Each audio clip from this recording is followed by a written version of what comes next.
আসসালামু আলাইকুম। আলহামদুলিল্লাহ, এর আগে টাইগার মুরগির যে বাচ্চাগুলি আমরা ফুটিয়েছিলাম সেই বাচ্চাগুলি এখন অনেক বড় হয়ে গেছে আলহামদুলিল্লাহ। টাইগার মুরগির বাচ্চা আমরা তেমন কাউকে দিই না, কিন্তু এবার যেহেতু আমরা বেশি ডিম দিয়েছিলাম, প্রায় 250-র মতো ডিম দিয়েছিলাম, তাই এবার কিছু বাচ্চা ভাবছি আমরা কিছু ভাইকে দিয়ে দেবো ইনশাআল্লাহ। আমাদের কাছে এত বেশি অর্ডার থাকে যে উৎপাদনের তুলনায় তা অনেক বেশি হয়ে যাওয়ার কারণে আমরা অনেককেই দিতে পারি না, এমনকি আমি নিজেও রাখতে পারি না। আগের বারের যে বাচ্চাগুলি আমি রেখেছিলাম, যেগুলি এখন মোটামুটি মুরগির মতো সাইজ হয়ে গিয়েছে, ওই বাচ্চাগুলি আমি আরেক জায়গায় লুকায় রাখছিলাম এবং লুকিয়ে লুকিয়ে ওগুলাকে বড় করছি। অবাক করার মতো একটা বিষয় আপনাদেরকে দেখাই, সেটা হচ্ছে যশোর থেকে কয়েকজন ভাই আমাদের এখান থেকে বাচ্চা নেওয়ার জন্য এসেছিলেন। তারা প্রায় ভোর রাতে রওনা দিয়েছেন এবং সকালে আমাদের এখানে এসে পৌঁছেছেন। তো যাই হোক, আলহামদুলিল্লাহ, আমরা আমাদের বাচ্চাগুলিকে মেশিন থেকে নামানোর আগে ওই ভাইদেরকে আমরা দিয়ে বিদায় দিয়ে দেবো ইনশাআল্লাহ। তারপরে আমরা আমাদের বাচ্চাগুলিকে ব্রুডার তৈরি করে সেখানে রাখার চেষ্টা করব। ওই ভাইয়েরা আমাদের থেকে 40 পিস টাইগার মুরগির বাচ্চা নিয়েছেন। আপনাদের কাছে হয়তো অবাক লাগতে পারে যে যশোর থেকে 40 পিস বাচ্চা নেওয়ার জন্য একটা গাড়ি নিয়ে ওনারা কেন আসলেন। যদিও ওনারা আমার থেকে বেশি চেয়েছিলেন, সেটা আমি দিতে পারিনি। ফোনেই ওনাদেরকে জানিয়ে দিয়েছিলাম যে ভাই 40 পিসের বেশি আমি দিতে পারবো না। তো ওনারা ওই 40 পিস নেওয়ার জন্যই যশোর থেকে এসেছে। তো ওই ভাইদেরকে বিদায় দেওয়ার পরপরই দেখলাম যে আনিস ভাই চলে এসেছে অন্তু ভাইকে সাথে নিয়ে। তারা সাথে করে খুবই চমৎকার দুটা জিনিস নিয়ে এসেছেন আমাদের খামারের জন্য।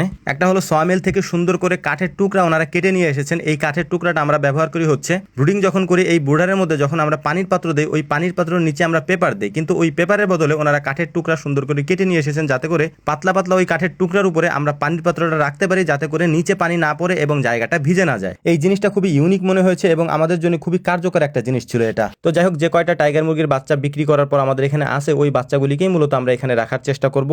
যদিও এর পরে এর থেকে আরো কিছু বাচ্চা এক ভাই এসে নিয়ে গিয়েছেন। একটা বিষয় এখানে আপনাদেরকে বলি, সেটা হচ্ছে বিভিন্ন উপায়ে আপনারা এই ব্রুডিং হয়তো করতে দেখেছেন বা নিজেরাও করেছেন, কিন্তু আমি একটু ভিন্ন উপায়ে ব্রুডিং করার চেষ্টা করি, অর্থাৎ বিশেষ করে মুরগির ক্ষেত্রে। আমি কেন এটা করি সেটাও আপনাদেরকে বলবো ইনশাআল্লাহ। আনিস ভাই হচ্ছে অনেক অভিজ্ঞ একজন মানুষ, অর্থাৎ টাইগার মুরগি পালার ক্ষেত্রে তিনি অনেক অভিজ্ঞ। তো তারা যেভাবে ব্রুডিং করেন সেটা হচ্ছে একেবারে নিচে তারা কোনো একটা জিনিস রাখেন, তার উপরে মূলত হচ্ছে কাঠের গুঁড়ি অথবা ধানের তুষ দেন। এর উপরে মূলত হচ্ছে তারা পেপার ব্যবহার করেন, যে কাজটা আমি করি না আর কি। আমার ক্ষেত্রে একটু উল্টা হয়। এর কারণ হচ্ছে প্রতি 4 ঘন্টা পর পর নাকি এই পেপার পরিবর্তন করতে হয় বা পাল্টাইতে হয়, কিন্তু আমার ক্ষেত্রে যেটা মনে হলো সেটা হচ্ছে প্রতি 4 ঘন্টা পর পর এই পেপার যদি আমি পাল্টাইতে যাই, তাহলে আমার অন্য সব কাজ বন্ধ হয়ে যাবে, আমি কাজ করতে পারবো না। যেই কারণে এটার উপরে আমি ছালা দিয়ে দিই, মানে পাটের যে ছালা আছে এই ছালাটা দিয়ে দিই। 3 দিন পর্যন্ত এই পাটের ছালা এখানে থাকে এবং 3 দিন পর পাটের ছালা আমি এখান থেকে সরাই ফেলি এবং নিচে যেহেতু তুষ থাকে ওই তুষের উপরেই ওরা পরবর্তীতে থাকে। আমি মূলত এভাবে ব্রুডিংটা করে আসতেছি, তো আমার কোনো সমস্যা আলহামদুলিল্লাহ এখনো পর্যন্ত হয় নাই। আমি এভাবেই করতেছি। একটা বিষয় আপনাদেরকে বলি, সেটা হচ্ছে অনেকে আমাদেরকে প্রশ্ন করেন যে ভাই এত চাহিদা থাকার পরেও আপনারা বাড়ান না কেন।